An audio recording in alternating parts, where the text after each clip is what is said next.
ચાર ધામની યાત્રામાં મહત્વનો પડાવ એવા કાશીનું વર્ણન આપણા શાસ્ત્રોમાં કરાયું છે, પરંતુ કાશી તો છેક ઉત્તર પ્રદેશમાં આવેલું છે। ત્યારે આજે આપણે એવા સ્થાનકના દર્શન કરાવીશું જે કાશી જેવું જ મહાત્મ્ય ધરાવે છે। ડભોઈ તાલુકાનું કાયાવરોહણ જે વડોદરાથી માત્ર 20 કિલોમીટર દૂર આવેલું છે, જ્યાં શ્રાવણ માસમાં દર્શનનો અનોખો મહિમા છે। તો આવો દર્શન કરીએ લકુલીશ મહાદેવના, જ્યાં મહાદેવ બિરાજે છે લિંગ અને મૂર્તિ સ્વરૂપે। એવા વડોદરાના ડભોઈના લકુલેશ મહાદેવના કરો દર્શન। કાશી સરીખું મહત્વ ધરાવે છે કાયાવરોહણ ધામ। ભક્તિ સંદેશની આજની પવિત્ર યાત્રામાં આજે આપણે દર્શને જઈશું દેવાધિદેવ મહાદેવના એક એવા સ્થાનકે કે જે સ્થાનક ગાયત્રી મંત્રનું જન્મસ્થાન ગણાય છે, જ્યાં જીવ અને શિવના એક રૂપના દર્શનનો લહાવો ભક્તોને મળે છે અને જ્યાંના શિવલિંગમાં દ્વાદશ જ્યોતિર્લિંગની જ્યોતિ સમાવિષ્ટ છે। કાશીના જેવું જ મહાત્મ્ય ધરાવતું બીજું કાશી એટલે ગુજરાતમાં આવેલું આ સ્થળ કાયાવરોહણ તરીકે ઓળખાય છે। વડોદરાથી માત્ર 20 કિલોમીટરના અંતરે આવેલું આ ધાર્મિક અને ઐતિહાસિક મંદિરનો ઇતિહાસ અનોખો છે। ભારતના 68 મહત્વના તીર્થસ્થાનોમાં કાયાવરોહણ તીર્થનો સમાવેશ તે આ મંદિરને વધુ વિશેષ બનાવે છે। કહેવાય છે કે આ સ્થળ ચારેય યુગમાં પ્રચલિત છે। સતયુગમાં આ સ્થળ ઈચ્છાપુરી, ત્રેતાયુગમાં માયાપુરી, દ્વાપરયુગમાં મેઘાવતી અને કળિયુગમાં કાયાવરોહણ તરીકે ઓળખાય છે। શાસ્ત્રોના ઉલ્લેખ પ્રમાણે રામ અવતાર મહર્ષિ વિશ્વામિત્રએ આ યાત્રા સ્થળને કાશીમાં પલટી નાખવાના પ્રયત્નો કર્યા હતા, પરંતુ ભગવાનની ઈચ્છા ન હોવાથી તેમને પૂરી સફળતા ન મળી હતી। આમ છતાં તેનું મહત્વ કાશી જેવું જ રહ્યું હતું। અહીં મહર્ષિ વિશ્વામિત્રએ ગાયત્રી મંત્રનો અનુષ્ઠાન કર્યો હતો। આ મંત્રથી ખૂબ જ સારું જ્ઞાન અને તેજ પ્રાપ્ત થાય છે, જેને મેધા કહે છે, જેથી આ સ્થાનનું નામ મેઘાવતી પડ્યું હતું। આમ ગાયત્રી મંત્રનું ઉદ્ભવ સ્થાન કાયાવરોહણ છે તેમ કહી શકાય। દ્વાપર યુગના અંત પછી કૃષ્ણ અવતાર સમયે ભગવાન શ્રી લકુલેશ અહીં પ્રગટ થયા હતા અને ત્યારથી જ આ સ્થળ કાયાવરોહણ તરીકે ઓળખાવા લાગ્યું।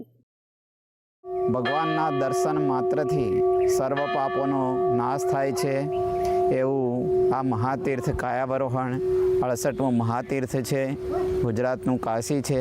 ભગવાન શિવજીની 28મા અવતારની કર્મભૂમિ છે, અવતાર ભૂમિ છે। ભગવાને આજથી 5000 વર્ષ પહેલાં આ તીર્થની અંદર અવતાર ધારણ કરેલો, માનવ શરીરની અંદર પોતે અવતાર ધારણ કરી અને સમગ્ર વિશ્વની અંદર ધર્મ અને સંસ્કૃતિનું ઉત્થાન કર્યું, યોગની સ્થાપના કરી। ભગવાન પોતે યોગાવતાર ગણાય છે।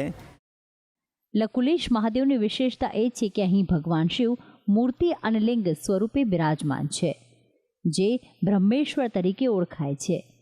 ભવ્ય મંદિરમાં પહોંચતા જ પ્રથમ નંદી ભગવાન જાણે આપને આમંત્રણ આપી રહ્યા હોય તેવું ભાસિત થાય છે, તો અન્ય દેવી દેવતાઓ જેમાં શક્તિ, હનુમાનજી અને ભગવાન ગણેશ પણ અહીં બિરાજમાન છે। આ મંદિરની ભવ્યતા અને કોતરણી જોઈને એવું લાગે કે જાણે વર્ષો પહેલાં અહીં નૃત્યાંગના અને અપ્સરાઓ ધરતી પર આવી હોય અને અહીં જ વસી ગઈ હોય। અહીં ભગવાન લકુલેશે પોતાના જન્મ સમય દરમિયાન સમગ્ર વિશ્વમાં યોગ અને શિવ પરંપરાનો પ્રચાર પ્રસાર કર્યો અને પોતે યોગને વિશ્વમાં પ્રસ્થાપિત કર્યો અને સમગ્ર વિશ્વમાં યોગનું જ્ઞાન પહોંચાડ્યું હતું। પોતાનો સમય પૂર્ણ કર્યા બાદ ભગવાન લકુલેશજી મહર્ષિ વિશ્વામિત્રી દ્વારા જ્યોતિર્લિંગની અંદર જ્યોતિ બનીને સમાઈ ગયા, જે સ્વરૂપ આજે પણ શિવલિંગમાં જોવા મળે છે।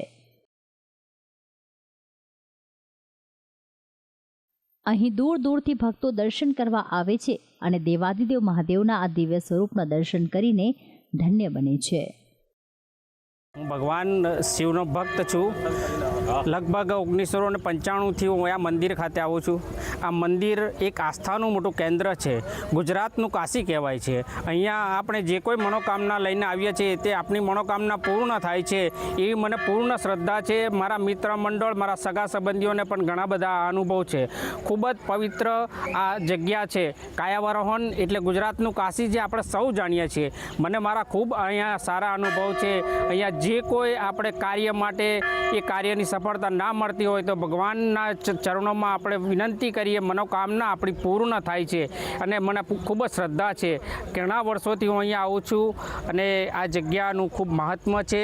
તો અહીંયા અમે લોકો હમણાં ચારધામ યાત્રાએ ગયા હતા ત્યારે હું અહીંયા દર્શન કરીને આવી હતી અને દાદાને કહીને આવી હતી શિવજીને કે પ્રભુ અમે તમારા દર્શન કરવા છે, કેદાર આવીએ છીએ પરિવાર સાથે, તો અમને સરસ રીતના દર્શન કરજો. તો અમને એનો પણ ભગવાન અમારી સાથે રહ્યા અને અમને ખૂબ જ સરસ ત્યાં ગર્ભગૃહમાં જઈને દર્શન પણ થયા અને અમે ત્યાં અંદર પૂજા પણ કરી.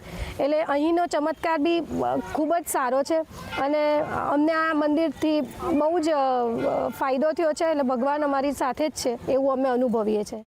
મંદિરની ચારેકોર હરિયાળી, રંગીન ફુવારા મંદિરની શોભામાં ઓર વધારો કરે છે.